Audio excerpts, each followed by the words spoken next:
પ્રેમ પ્રણામજી સુંદર સાથજી.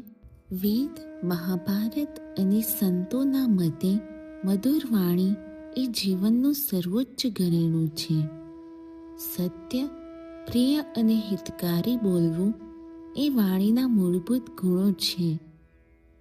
કઠોર શબ્દો મર્મ પર ઘા કરે છે, જેના ઘા ક્યારેય રૂઝાતા નથી.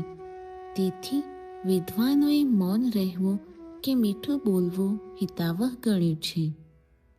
સજ્જન પુરુષ દુષ્ટના કટુ વચનોને પચાવીને પણ બદલામાં મધુર વાણી જ પ્રત્યુત્તરમાં આપે છે. મીઠી વાણી એ વશીકરણ મંત્ર સમાન છે, જે બોલનાર અને સાંભળનાર બંનેને શીતળતા અને સુખ પ્રદાન કરે છે.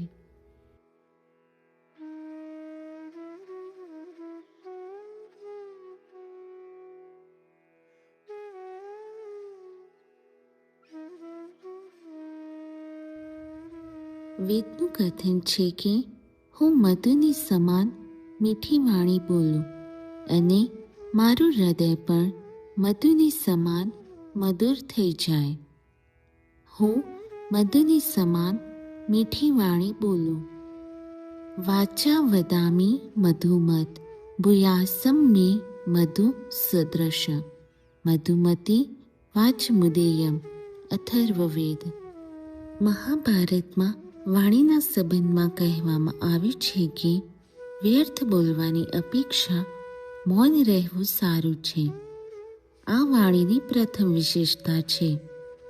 સત્ય બોલવું તે વાણીની બીજી વિશેષતા છે.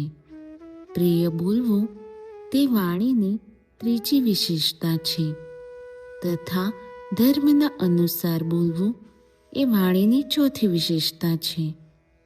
વચનરૂપી બાણ જ્યારે મુખથી નીકળે છે, ત્યારે એના દ્વારા વિંધાયેલું મનુષ્ય દિન રાત શોકમાં ડૂબેલું રહે છે, કારણ કે એ બીજાના મર્મ પર આઘાત કરે છે. તેથી વિદ્વાન પુરુષે કોઈપણની પર વાણીરૂપી બાણનો પ્રયોગ ન કરવો જોઈએ. જે બીજા દ્વારા પોતાના માટે કડવી વાત કહેવાતા પણ તેના પ્રતિ કઠોર કે પ્રિય કાંઈ નથી કહેતો, તથા કોઈ દ્વારા ઠોકર ખાઈને પણ ધૈર્યને કારણે બદલામાં ન તો મારનારને મારે અને ન તો એની બુરાઈ પણ ઈચ્છે છે, તે મહાત્માને મળવા માટે દેવતા પણ સદા લાલાયિત રહે છે. વાક્સયકા વદના નિષ્પતંતે યરાહતઃ શોચિતે રાત્રયહાને પરસ્ય નામર્મસુ તે પતંતિ તાન પંડિતો નાવ સૃજેત પરેશુ. યો નાત્યુતઃ પ્રાહ ગૃક્ષમ પ્રિયમ વા યો વાહતો ન પ્રતિહંતિ ધૈર્યાત પાપમ ચયો નેચ્છતિ તસ્ય હંતુસ્તસ્ય દેવાઃ સ્પૃહયંતિ નિત્યમ. મહાભારત શાંતિ પર્વ. બ્રહ્મજ્ઞાનની સાથે સાથે જેના હૃદયમાં પ્રેમ ભરી મીઠાશની વાણી હોય, એમનાથી સ્વપ્નમાં પણ અલગાવ ન રાખવો જોઈએ, કેમ કે એમના દર્શન માત્રથી જ નેત્ર શીતળ થઈ જાય છે. જેને દર્શને નેત્ર ઠરે અને વચન કહે ઠરે અંગ.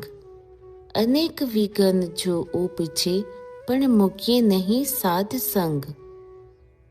કિરંતન પ્રકરણ 129 ચોપાઈ 27. મીઠી વાણીના સંબંધમાં કબીરજી કહે છે, એસી વાણી બોલીએ મન કા આપાક હોય, ઔરન કો શીતલ કરે આપહુ શીતલ હોય. તે જ પ્રકારે સંત તુલસીદાસે પણ મધુર વાણીને વશીકરણ મંત્રની સંજ્ઞા આપી છે. તુલસી મીઠે વચન સે સુખ ઉપજત ચહું ઓર, વશીકરણ યહ મંત્ર હૈ તજી દો વચન કઠોર. સત્ય, પ્રિય અને હિતકારી વાણી બોલવાથી સંસારના બધા જ પ્રાણીઓ પ્રસન્ન થઈ જાય છે. તેથી આવી વાણી બોલવામાં શું દરિદ્રતા છે? કટુ વાણી બહુ અનર્થકારી હોય છે. મર્મભેદી બાણોથી વીર મનુષ્યના હૃદયને એટલું કષ્ટ નથી થતું જેટલું કટુ વાણીથી. શસ્ત્રોના ઘાવ તો ભરાઈ જાય છે, પરંતુ કટુ શબ્દોના ઘાવ નથી ભરાતા.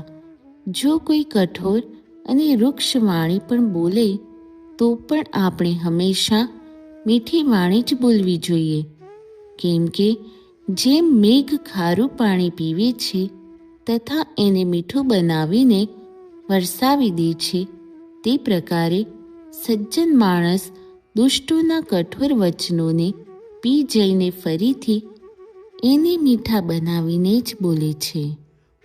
ક્ષારમ જલમ વારિમુચ પિબંતી તદેવ કૃત્વા મધુરમ વમંતી સંતસ્તથા દુર્જન દુર્વચાંસી પીત્વા ચ સુક્તાની સમુદ્ગિરંતી.